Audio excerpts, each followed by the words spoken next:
Streaming 24/7. 24/7. Bold Moves Radio. Bold Moves Radio.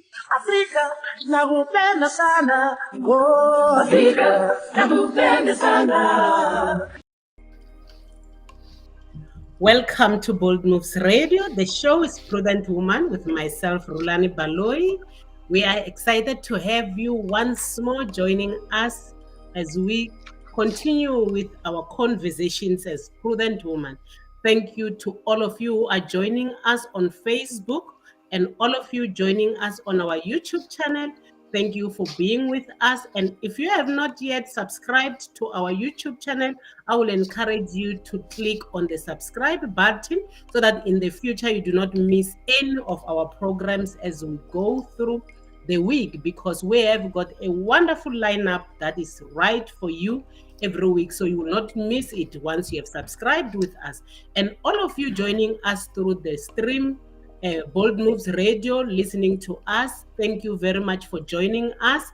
For you to be part of this wonderful conversation, you can drop your WhatsApps to 081 358 8745. And all of you on our social network pages, that is Facebook and YouTube, you can be part of the conversations by sending through your comments, your questions on the comment section.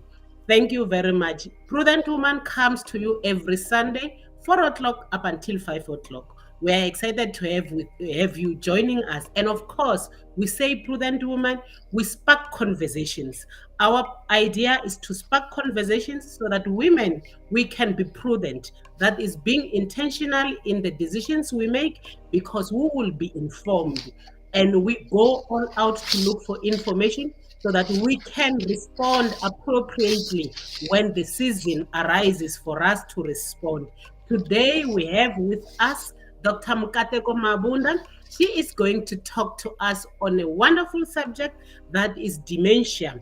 As Prudent Woman, we realize that the month of July in our nation has been set aside to bring about awareness on mental health issues. And throughout this month, we will be talking on the different mental health conditions that we can be able to cover. Of course, we may not be able to cover all of them, but as we bring in this awareness, we trust that the Prudent Women will go all out to read on this so that we can make sure that we are empowered. And when we know about these conditions, it helps us to make sure that if it happens that someone closer to us, a loved one, is suffering from this condition, we can enhance the quality of their lives by being able to live and accommodate them. So today we are talking on dementia. Dr. Mkateko, as you welcome, as you greet the audience and as we welcome you to Prudent Woman, we would like to ask you, what is dementia? Good afternoon to all your viewers and your listeners, and good afternoon to you. Thank you so much for this opportunity. This is like gold mine for us who love educating about mental health. Well, to answer your question, dementia is, I want to speak in simple terms so that all of us can understand, but what it is it is a neurodegenerative disease. Basically, what it means is that it is a disease which eats up parts of your brain, and because of that, it causes impairment in the functioning, the correct or executive cognitive functioning of your brain. So basically, that's what dementia is. But it is not, the word or the term dementia is an umbrella term for different diseases which are neurological related, which eats up at the brain. And so the term dementia is just a syndrome, a group term for all these various diseases in the brain. Okay, so dementia, we can say it's a neurological disease that Yes. one can suffer from. It is. Yes. Okay. Thank you so much, Dr. Mkateko. Maybe I should mention to all our audience that Dr. Mkateko is a psychologist. She is a psychologist, and I'm sure those of you who have been following Prudent Woman, you know her. She's our resident psychologist, and she's here, of course, today to just take us through this condition called dementia. And I'm sure most of you watching, you are asking yourself, if she says it's a group of disorders, which means dementia has got symptoms that it displays for one to be able to be diagnosed and say you have got dementia. And these symptoms will definitely be different from one person to another. We learned last week that even though we are human beings and we suffer from sicknesses, but no sickness is the same to all of us. So, Dr. Mkateko, when we say dementia, what symptoms can one say this I can attribute to it being dementia? Okay, so you remember earlier I had said that it is a group of disorders. So we have 4 types of disorders under this umbrella term dementia, and these, depending on which type of dementia or depending on which disorder there is underlying and causing your dementia, then we can deduct the kind of symptoms that we can expect from that particular individual. So the first one, the most common one, which affects about plus minus 80% of all dementia patients, is Alzheimer's or Alzheimer's, depending on how you pronounce it. And this disease, it's basically, with the symptoms for this one, it's the executive functioning, cognitive process of the mind. Your most common one would be memory. This person does not remember events that have occurred recently, or even events that have occurred previously in a stage of childhood or young adulthood. I do also have to mention that this disease is mostly found, it is typical of, as a person ages, the older you are, the more susceptible you are to this disease. Another one is thinking processes, for instance, judgment, decision making, visual impairment. For instance, I would calculate distance. The normal distance for an average person would either be shorter for a person suffering from this condition or longer. Also, the majority of it is basically memory. They forget their neighborhood, things which should be familiar to them. Also, it's mood. If this person's temperament is suddenly polarized, total opposite, the one minute they're happy, the next minute they're very sad, or they're very aggressive, and that is not typical of their personality, then there is a problem. Personality is the third one. If the personality and the character of the person suddenly changes, or gradually, in fact, because this is degenerative, it happens over a period of time, then you can say that there's a change in personality. So if you see like drastic changes in the personality of that person, then you can start thinking about dementia or Alzheimer's. Okay, so Alzheimer is more of memory. That person who tends to miss out on things that they knew, and they may not remember. And so that you are saying is Alzheimer, but then it's part of dementia. You said we've got different types. Ma'am. What will be the other type of dementia? Okay, so we also have a vascular dementia. Vascular dementia normally happens when a person has had, traumatic head injuries, like brain injuries, that can cause this particular dementia. Now, what happens is your brain has like what we call lobes. You've got your frontal lobe, you've got your temperamental lobes. Now, all these sections or these parts of the brain are responsible for certain functioning of the brain. For instance, there is a part of the brain, like the temporal frontal lobe. It is responsible for personality. So if this particular area of the brain is damaged, or you have a stroke, or you have anything that might affect the upper part of your being, basically the head, which now encompasses the brain, then this is definitely going to change the personality. And a reason being that when there is damage in that particular part of the brain, there is something called, we have the neurological biology of the brain, which is now the nerve cells. So the nerve system is what makes everything function. It communicates with each other. So these cells communicate with each other to tell, for instance, the eye to see, the perception of pain, the perception of change of mood, the perception of weather. And if these are not regulated in that particular part of the brain, then everything starts being dysfunctional. So that's how it works. Okay. So, Dr. Mkateko, thank you for those explanations. Yes, of course, they are more scientific for a lay person like ourselves to fully understand.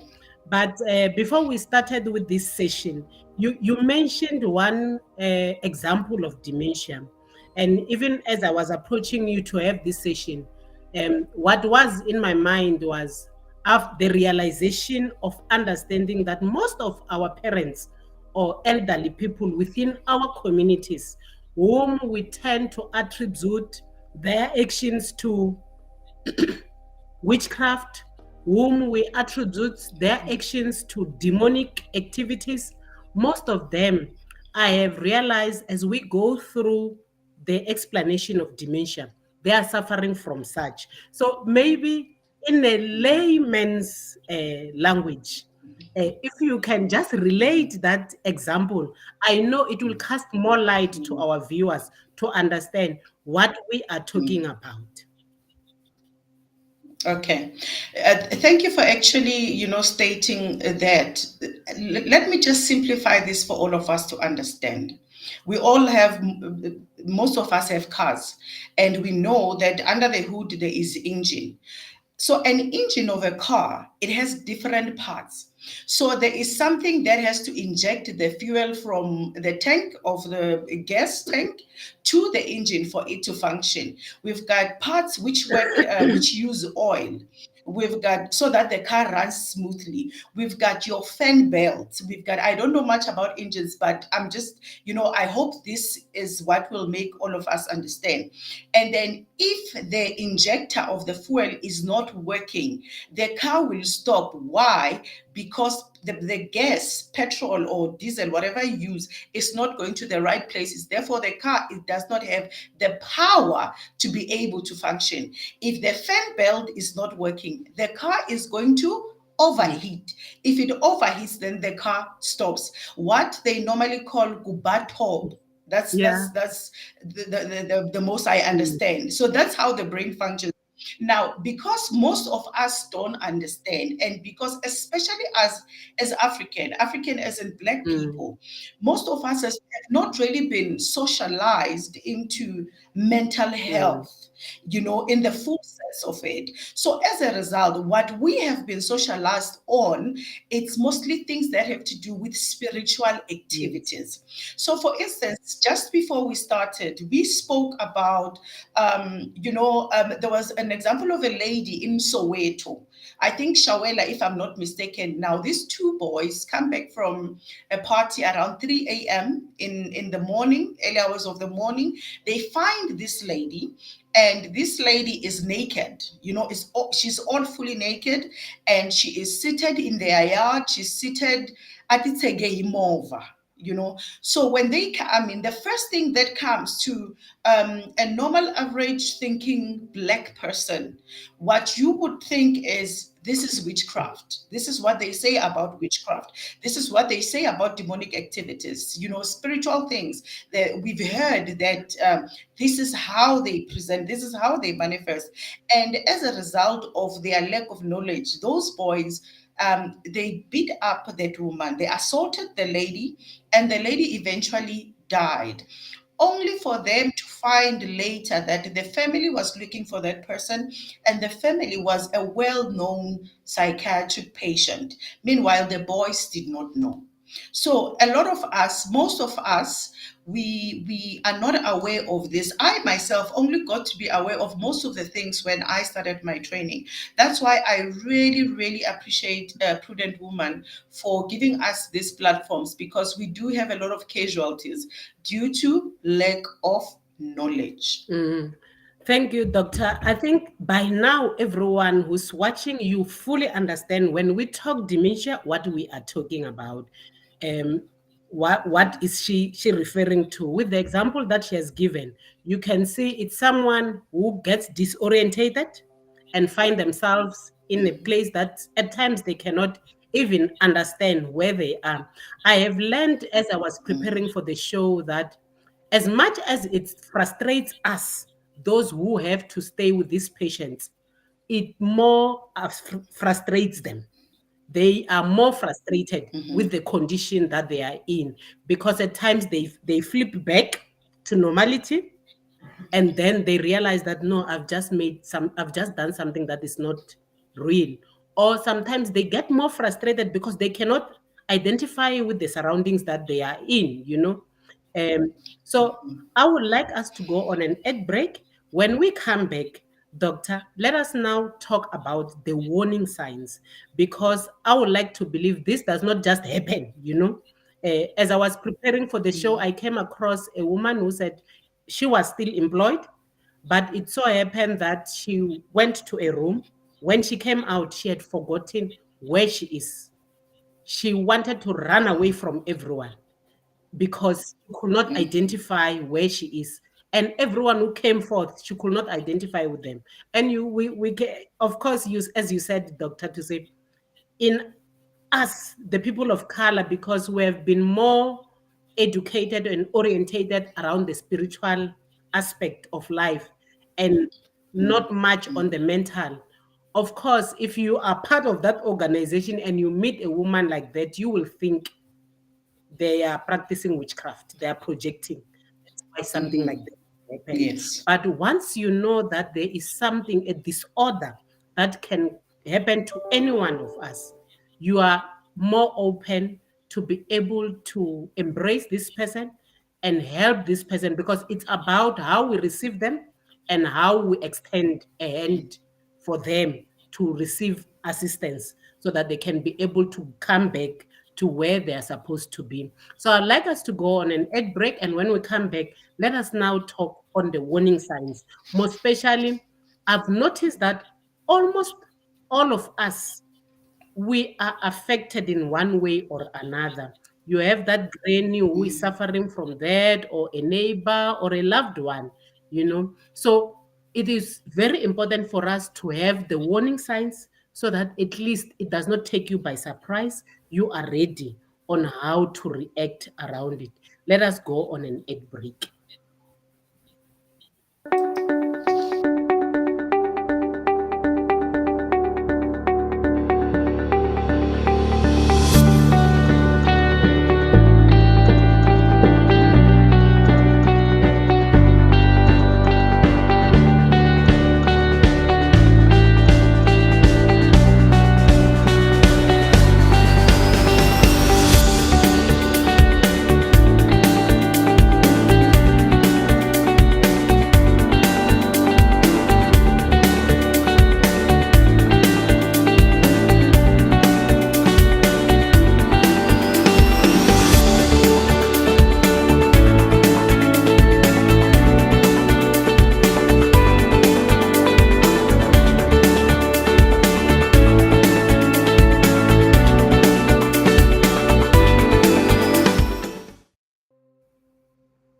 Welcome to Bold Moves Radio. The show is Prudent Woman with myself, RHULANI BALOYI.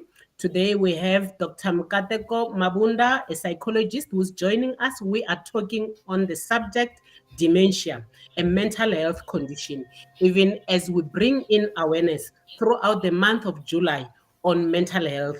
And we'll be talking on different mental health conditions that we can, or as human beings, we tend to suffer from. Dr. Mkateko, before we go to talk about the warning signs of this condition, I have a question from one of our listeners. That is Sesi Itani Pungo. She is asking, is sleepwalking one of the conditions of dementia? A very good question. So it could be. It depends. Like one patient to the other don't necessarily exhibit the same symptoms, but it can manifest as sleepwalking. Or we might mistaken it and say it's sleepwalking, meanwhile it's not. So one of the symptoms that a person suffering from dementia could have is like, prolonged staring. So they are not aware that they are staring at you, but they are. And part of that could be that they could wake up and start walking and start driving. Meanwhile, they are not aware. So to answer your question, yes, sleepwalking could be a part of a symptom of this disease. Okay, so it can be part of that symptom. I trust that, says Itani, your question has been answered. And thank you to all of you who have joined us on this conversation. I trust that by the end of this session, all of us will have some light on what dementia is all about. Dr. Mkateko, the warning signs, this sickness, it seems as if it doesn't even warn its victims. Like all other sicknesses. For instance, if I'm to have flu, I may say, hey, no, I'm starting to have signal that I'm going to catch flu. I feel I have a headache. But with dementia, what can be the warning signs to the patient and as well as to those who are living with that person? Yeah, that's the sad part about this condition. Most often than not, the symptoms appear as normal as anything that could happen to any one of us. Any healthy person could go through these symptoms. So the distinction comes in when now it's a prolonged period. This is now happening frequently, although it starts gradually. Part of there are a lot of symptoms, and like I said, different people exhibit different symptoms, but the most common ones, like I said, I have already spoken about the memory loss and thinking and decision making, so I'm not really going to dwell much on that. But it also affects your visual functioning, because the brain, you see, the brain is the main switch.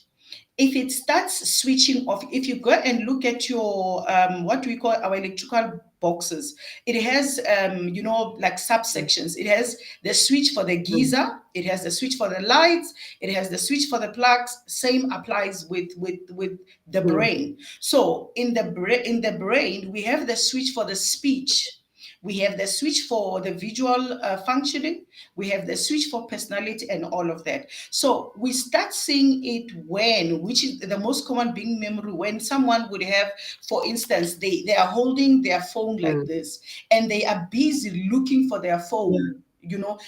Someone can even call them and they answer and they tell that person that I'm looking for a phone. And I know a lot of us, because of the stress that we live in, we might think, oh my goodness, I've got dementia. No, these symptoms have to be accompanied by other symptoms that I'm going to explain. So don't think just because it does happen to the most of us, looking at the stress that we're living under I was these so days, sad that as well, but happens. it means I've got dementia because I've looked for my phone at some point.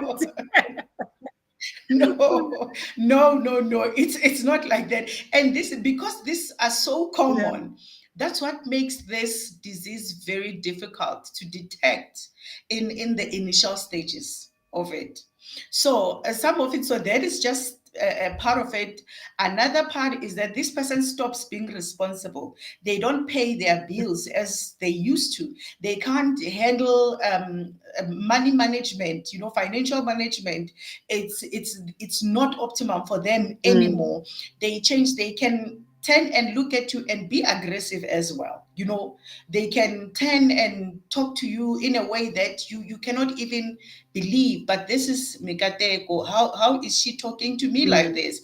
And the next minute, they are not aware what is it that they have done wrong. Or when they become to a normal state, they cannot understand why they said what they said to you, or what they did, what they did to you. Some of it is sleeping. They've got problems with sleeping because everything, the brain, the part which regulates every part of your body, it's no longer functioning, because not only are the cells dying, those neuro cells that I was talking about, the nerve cells, not only are they dying, but the physical actual size of the brain is actually sinking.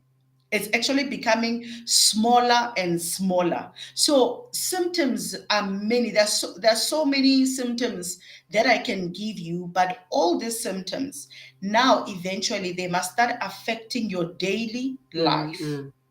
That is part of the diagnosis. That is one of the criterion of the diagnosis, to say we see the symptoms. However, how are they affecting? To which degree are they affecting your normal functioning self on a daily basis?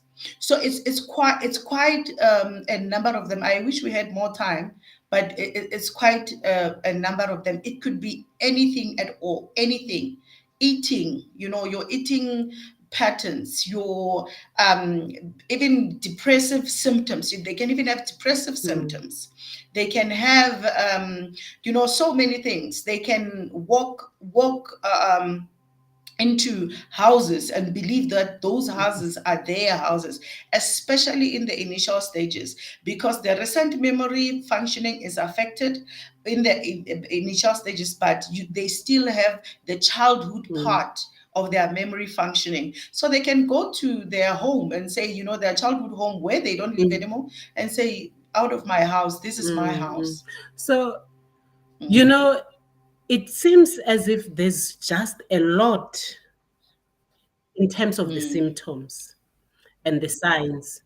Then will I be right, doctor, to sum it up and say, once you see the person changing their behavior to that of doing things which are not normal, and linked to that, doctor, I realize you have just said the initial stages, which means there are different stages. And when you mentioned the issue of forgetting your phone whilst you have it, I thought maybe you would say that is one of the initial stages. But I would like to believe the fact that this condition presents itself in different stages, then it says one must be careful and check themselves. And as we continue with this conversation, of course, we're going to talk about either this treatment, what is the cause, what can you do either to reverse this condition or enhance your quality of life, even though you are living with the condition. And I know Dr. Mkateko, being a psychologist, she will be able to take us through those questions that we are having. I would like us to go on an ad break, and when we come back, we'll now dwell in the last half of our session on those issues. Thank you.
You are listening to Bold Moves Radio. The show is Prudent Woman with myself, RHULANI Baloyi. Today we have Dr. Mkateko Mabunda. She's talking to us on the subject dementia, a mental health condition. Even as we journey throughout the month of July, bringing to you different conditions that we suffer from as the human race in terms of mental issues. Thank you so much, Dr. Mkateko, for being with us. Yes, you have been talking to us, showing us what dementia is and what are the symptoms, the signs that this condition presents. Dr. Mkateko, you know, we've heard about this condition. And I know most of us, we have people that we know are suffering from this condition and we're living with them. And I know in terms of the causes, they may not be exhaustive, but what will be the causes that you would like to highlight to us to say this increases the chance of one suffering from dementia? Okay, so in short, the causes of dementia are still under investigation for a lot of researchers because it's just fast. New information is being discovered on a daily basis. Now, the most common causes of it could be there is something, and I'm going to try to be as non-scientific as possible. There is something called, this is now, especially when it comes to the what we call the Lewy body dementia. There's something called the alpha-synuclein proteins. So these are the chemicals that are in our brain. And if we have an overproduction of these proteins, you start now having what we call the Lewy bodies aggregation. So what happens is that I want you to imagine acid. You know how acid functions. Imagine you pour acid on your brain and it starts eating up exactly as you imagine that acid would do that. It starts eating up these nerves, the neurological makeup of your brain, which functions to tell your heart to beat, to function, which functions to tell your respiratory system to function, and everything else that you can think of that is being controlled by the brain. Also, like I said, we also have people who have suffered from stroke that can cause this disease. People who have had head injuries, if you can check, contact sports mostly, for an instance, boxing. With boxing, karate, and all of that, those people could have a very high chance of developing such, as well as people who have like your hypertension disorders, like high blood pressure, low blood pressure. Those can cause diabetes. It can end in that. People who are suffering from what you call HIV, those can, they are susceptible to that as well. People who have a primary relative, meaning that an immediate relative, like mostly a parent or a sibling or probably a grandmother, they are more likely to develop this a condition. So basically it is that there's not necessarily, we don't as yet know why the protein, which is just an aspect of the causes, we don't know as yet why there is this aggregation or overproduction of this protein, because it can happen without the all the other causes that I have mentioned, like your head injuries and all of that. There can be a sudden abrupt onset of diseases without any identifiable cause. So, doctor, is this condition hereditary? Yes. Can I inherit? Yes, you can inherit it. So, and this is why we speak of positive health or positive psychology. It is very, very important for those of us who who have this history in our families to go for what we call annual physicals. So most of us don't want to go, especially the males. Male patients normally, we normally get or detect the condition at a later stage because they don't want to be proactive about their health. So if you are a person who normally goes for their annual physical, even if you are going for just your GP, your general physician, they can say, because you are now turning 40, we want to test for prostate cancer, we want to test for this, we want to test for fibroids in women. So they will refer you to a specialist. When you reach, the ages of 50 going up, 60, because this disease is mostly found in people from the ages of 60 at the earliest upwards, though it doesn't mean that if you're younger than that, you won't get the disease. You might, but chances are low. So when you go to your annual physicals, even if you are just going to your GP or physician, when you reach a certain age, they will say, because of your age, can we do an MRI, for instance? Can we do a PET scan? Can we do a CT scan? And they will refer you to a psychiatrist and other radiologists, for instance, for them to check purely based on your age. But because the majority of us do not attend to our health in a proactive manner like this, it is not easy for us to detect it as early as possible. Doctor, when you say you can inherit this disease, it opens one's eye, because in communities we will have those families where we tend to think they are all witches, because when they reach a certain age they tend to present with the symptoms that you have said.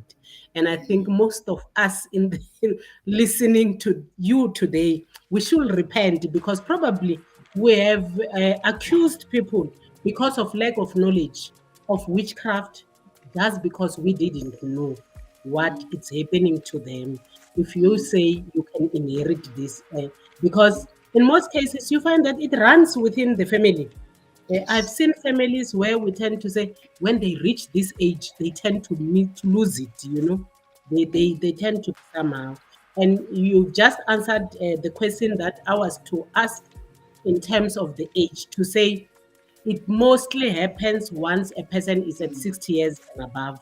Maybe because their brain has been used over and over, it's now tired. That is my layman's, analysis. But maybe you have a reason for there is a scientific explanation in terms of why it present itself at that age. And on following up on that, I've noticed that it tends to present itself more to the older age. But in terms of women and male, you said with males, we tend not to be able to detect it early because they don't like going to the doctors.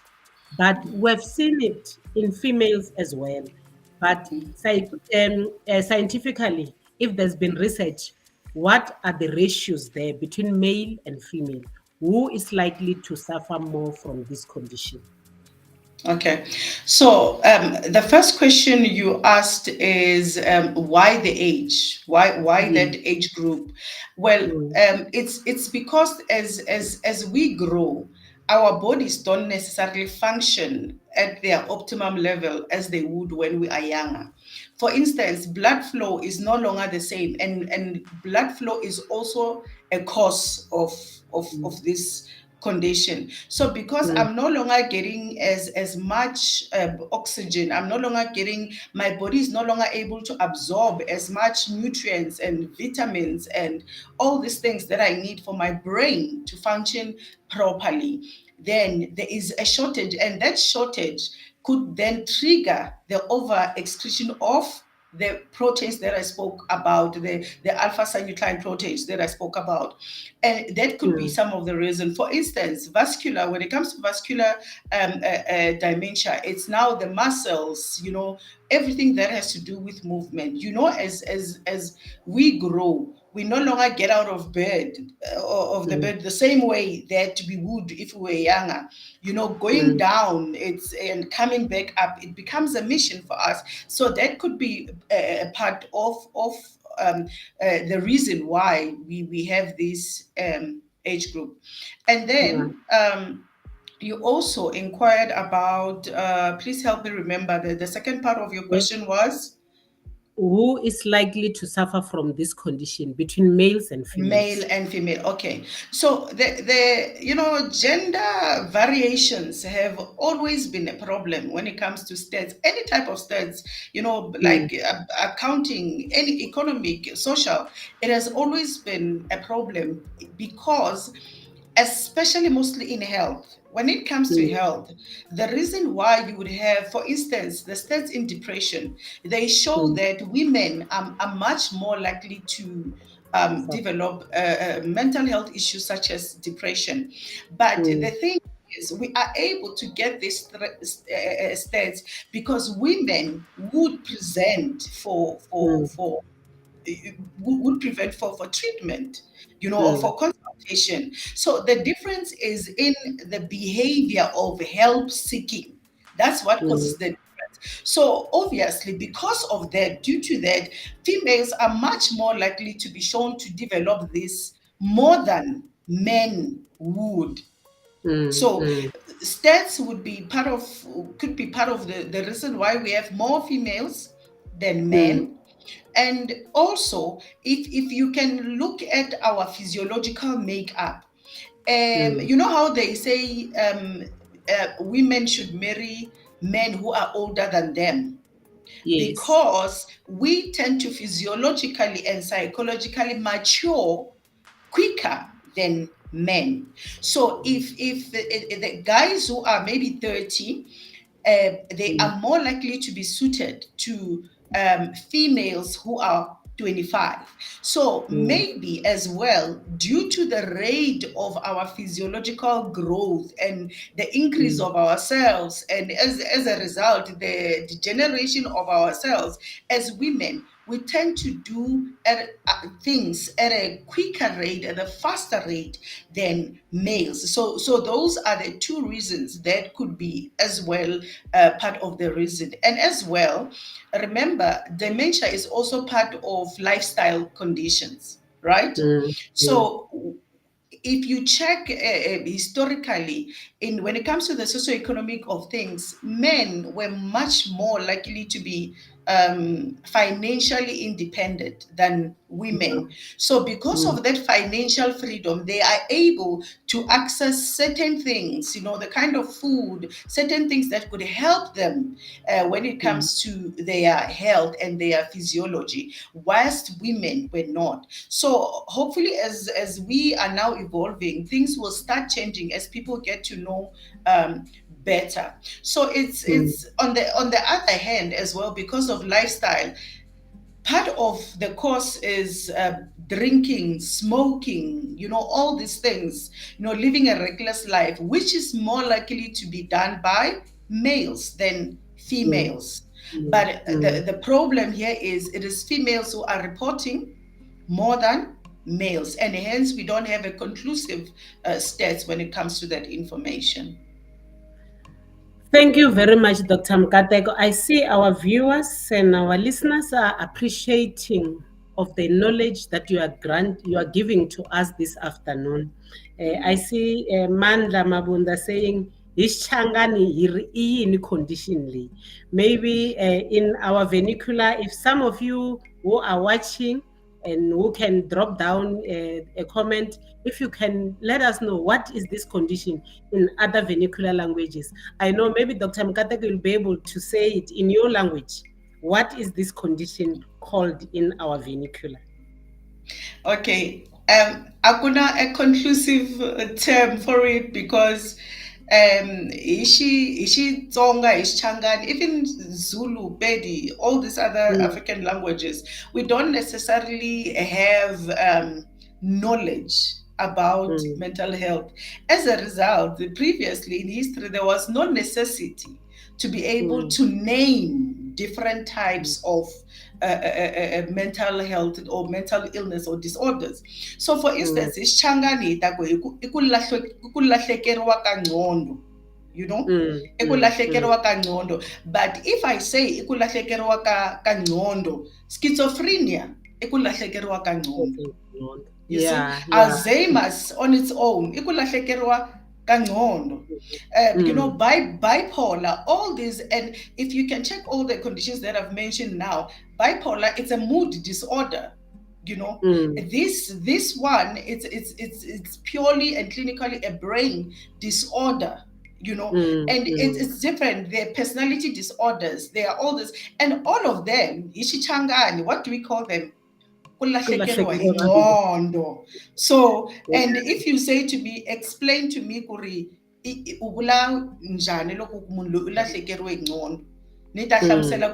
only thing that I can do is to differentiate and say the symptoms takona hillet usibona iloko munhu aribala swilo usibona iloko munhu anga have responsible usibona iloko munhu asungula kuba aggressive, then I'll say leswi ishona dementia. Mara rito ra kona ra conclusive, I would not know. I think it explains why we have always just classified this condition to witchcraft, because there was not much attention that we have always given to mental health issues. But these sessions, Dr. Mkateko, are here for all of us to be educated around it. And I trust that amongst our viewers and our listeners, we have those who are in academia who can be able to go and research and come up with a name, you know, because it must have a name. And these are the conditions that are presenting themselves to today's society. So we need someone to go and research about it. And unfortunately, scientists who are out there, some of them may not see the importance of having a language in our own vernacular. But I think it will make more sense if we have a name for it in our own vernacular. Thank you very much, Dr. Mkateko. Let us go on an ad break, and when we come back, let us now talk on the treatment, if it's available, and how can I make sure that my loved one suffering from this condition, lifestyle is enhanced, that they are not confused, as we realize they tend to be more confused because of even our very own actions by not caring for them. Let us go on an ad break. Are you ready for the ultimate dietary powerhouse? Look no further than Masana Dietitian's Nutro Boost. Our scientifically formulated low GI food is designed to give you the boost you need to fuel your body and reach your health goals. With Nutro Boost, you have the flexibility to enjoy it as a high fiber cereal or a satisfying shake. Simply mix it with water and indulge in the mouth-watering flavors that we have to offer. But that's not all. NutriBoost is packed with essential nutrients that are beneficial for your overall well-being. Enriched with 20 immune-boosting vitamins and minerals, it's a convenient and effective way to support your immune system. And here's the best part. NutriBoost is gluten-free, egg-free, and high in omega-3, making it suitable for those with dietary restrictions or allergies. Need an energy boost? NutriBoost has you covered. It's high in energy and protein, providing you with the fuel you need to power through your day. Whether it's a busy morning or an intense workout session, say goodbye to midday slumps and hello to sustained energy with NutriBoost. Try it today and experience the difference. For orders or to become a distributor, contact us on the following details.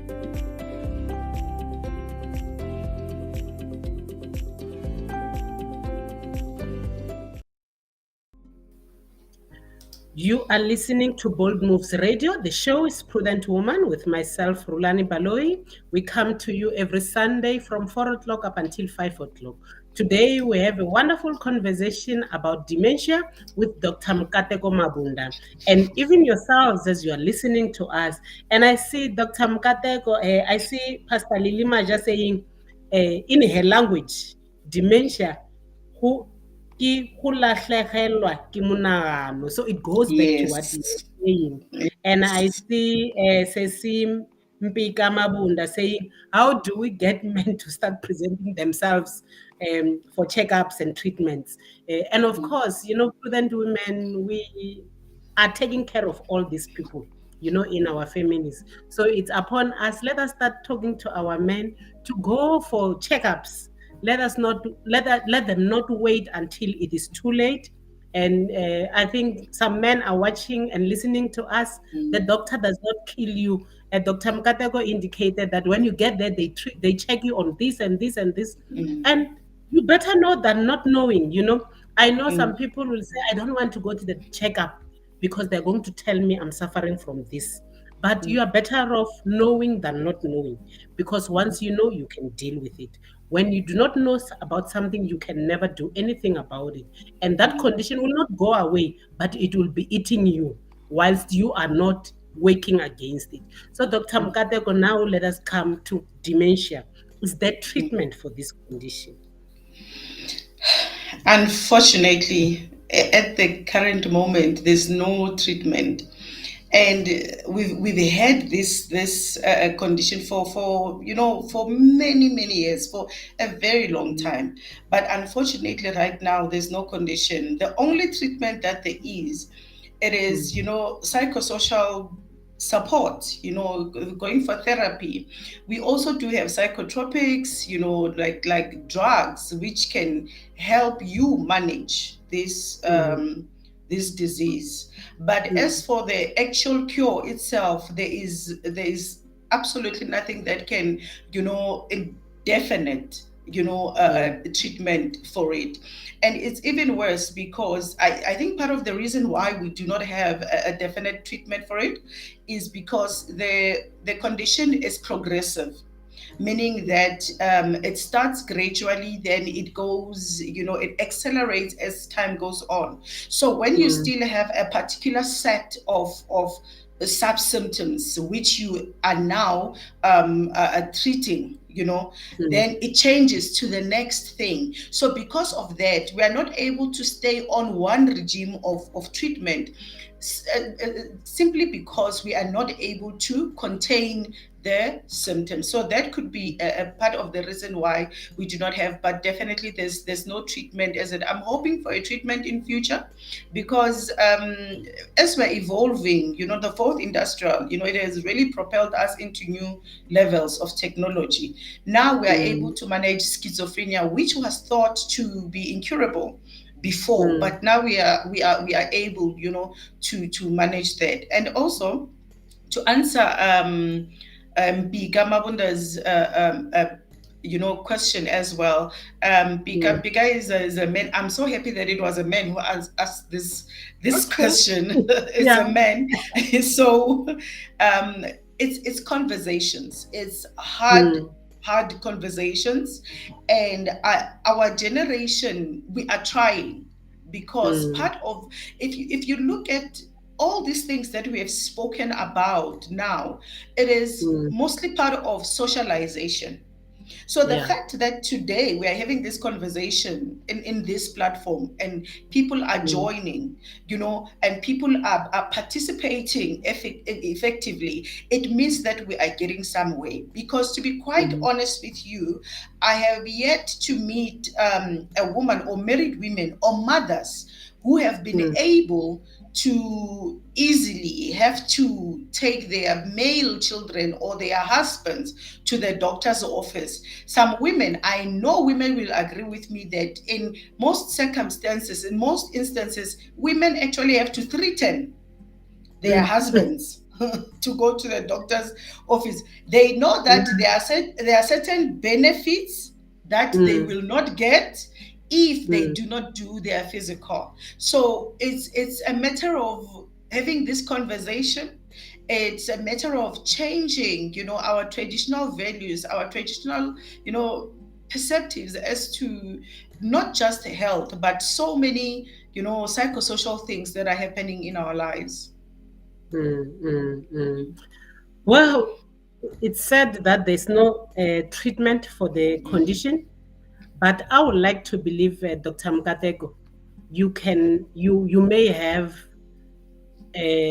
ways on how to enhance the quality of life for the person who's suffering from this condition. What can one do to make sure that their loved ones suffering from this condition, which you are saying there's no treatment at this point in time, but there are ways of managing? What is it that I can do for my loved ones suffering from this condition, just to make sure that their lives are comfortable and they feel well within the space that they are in?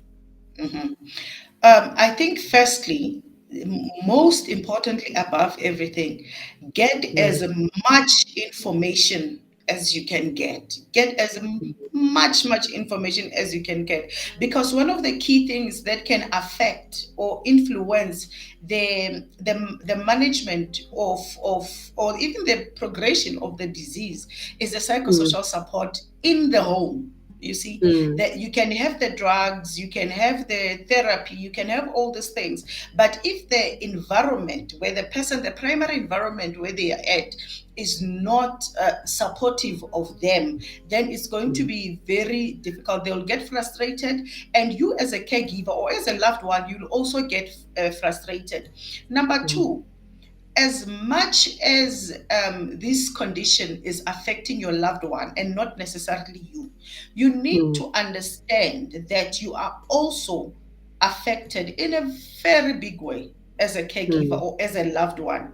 So the person who is affected is, we call, a primary patient.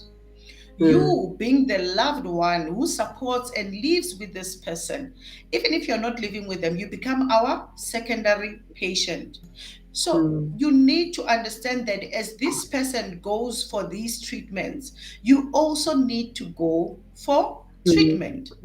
And your treatment, because if you wake up in the middle of the night and this person has, for instance, was sleepwalking, you can't find them in the home, you get frustrated, and eventually you are going to develop your anxiety disorders, you're going to develop your depression, you're going to develop a whole lot of other things, and as well as the fear that because this is my mother and they say this thing, I can inherit it just by being a biological child.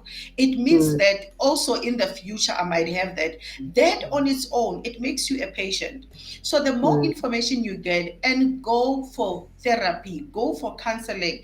There are support groups, talk to people, and very key, try as much as you can to remove the stigma of it, and try to educate the people around you. Neighbors, unfortunately, they're also affected. They need to be taught about these things. Our churches, they need, if this person is a pastor, the pastor needs to be educated about the condition. People around for instance, if someone lives in what example can I give? Lives in town in Pulugwani, for instance, and you go and you find them in the outskirts of town. People around that area need to know. You might not be able to reach everyone, but if you go, for instance, to the Pulugwani police station and disclose and tell them, I have this person, this is the condition, so they might be found in certain areas. That helps to spread the information. And if there's an incident and it's reported to say, we found a person who's naked at this time of the day, and they give the description, the police are much more likely to quickly identify and say, nah, this is the case that we have been alerted about. So it's very, very important. But please do not forget that as well, you are a secondary patient. You are also important as much as this person is important. Wow, you have said it, doctor, to say all that we need to have to make sure that our loved ones' quality of life is enhanced as they manage this condition is to have knowledge. So, prudent women, yes, the hour is not enough, but we are here to spark the conversation so that we can go all out and seek for that information. And as she says, there's a lot of support groups that are out there. But if you don't go out and look for them and be part of these support groups, you will be going through these issues all by yourself. And unfortunately, this condition needs support. Unfortunately, this condition needs you and people around you to be aware of it. And also, Dr. Mkateko, I've once heard that with this condition, one way that we make matters worse, more especially with our elderly parents, it's finding a parent who is old, presenting with the symptoms that you have been talking about. But as children, we say they will stay with me now here for 2 months. After 2 months, I take them here. After 2 months, we take. So we keep on moving them around, and they continuously find themselves in unfamiliar areas. And I heard that it tends to intensify this condition because they are constantly not feeling comfortable with their space. They need to be in a space which it's more familiar for them as they grow old. Is that was that analysis correct? Because I found that as I was going through some reading on my own. Yes. So, what is most important for people suffering from dementia is routine. Mm, So, yes. one of the things that you need to do as a family is to sit down and have an honest conversation as to how come up with contingencies as to how you're going to manage the situation. It Mm, for people suffering from dementia, it is not ideal for them to be in unfamiliar surroundings or for mm, their routine to be changed, because if that happens, it most likely is going to cause a faster degeneration of this condition or the neurocells. It is mm, going to progress quicker than it should have been. So the psychosocial part of it, hence, although this is purely a physiological condition that is also affecting the mm, cognitive part of it. That's why, although we have to have physicians and the specialists to deal with this, we also need therapists to handle mm, it. And therapists, most often than not, are the ones who do the majority of the work of managing this. So changing, and I know it's difficult if you're a child and you have to take care of your mother and the other siblings are not really physically there, even if they can be supportive, it is mm, very frustrating. But as a mm. family, you need to sit down and have an honest conversation with each other. Mm, mm. Thank you very much, Dr. Mkateko. Unfortunately, our time has run out. This was Prudent Woman with myself, RHULANI Baloyi, and we had our wonderful Dr. Mkateko Mabunda. She's a psychologist. Dr. Mkateko, as you bid farewell to our listeners and our viewers, what would you like to say, an advice towards mental health awareness as we journey through the month of July? This is what I always say about mental health, ne? It is Mm, better. Your brain is your engine. If I switch off that main switch, it's done with you. So I always say that you'd rather lose a leg, you'd rather lose an ear, you'd rather lose anything else but your mental health. So mm, whatever you do, anything that is not good for your brain or your mental health, get rid of it, no matter what the sacrifice, because eventually your mental health is your life. Without, that's why they switch off people who are brain dead, because if the brain is not working, nothing else in your life will function. So your mental health first, everything else comes after. Thank you very much for joining us. I trust that our viewers and our listeners have learned a lot, and I see a number of them saying thank you, Dr. Mkateko, for such a wonderful session.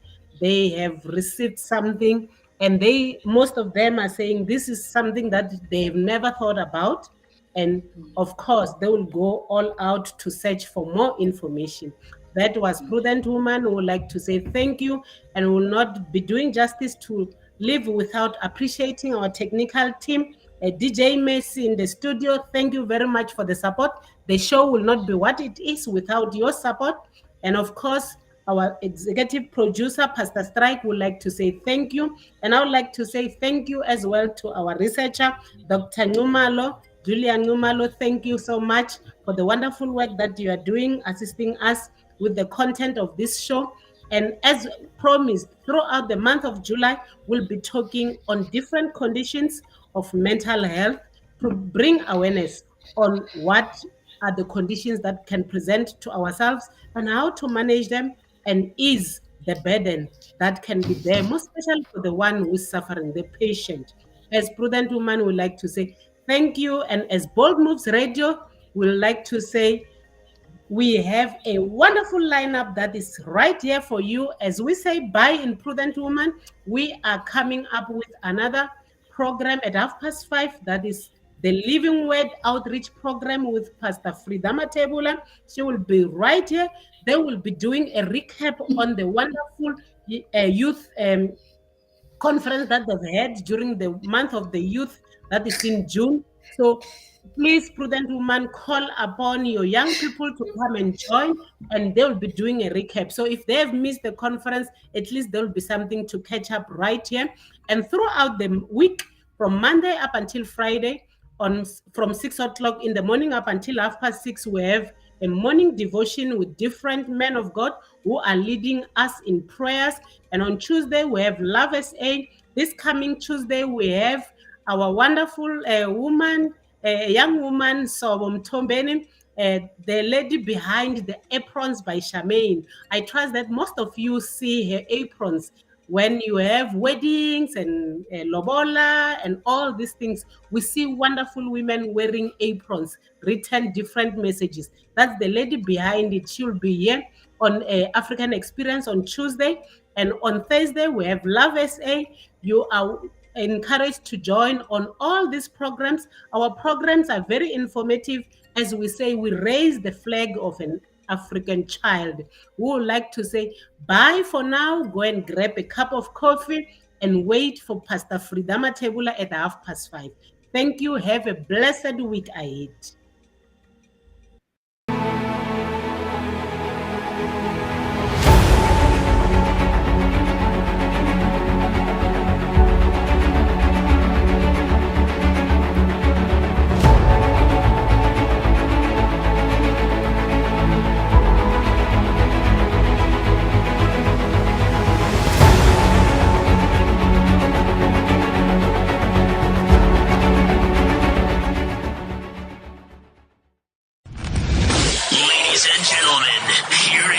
Streaming 24/7. 24/7. Bold Moves Radio. Bold Moves Radio. Afrika nakupenda sana, oh Afrika nakupenda sana.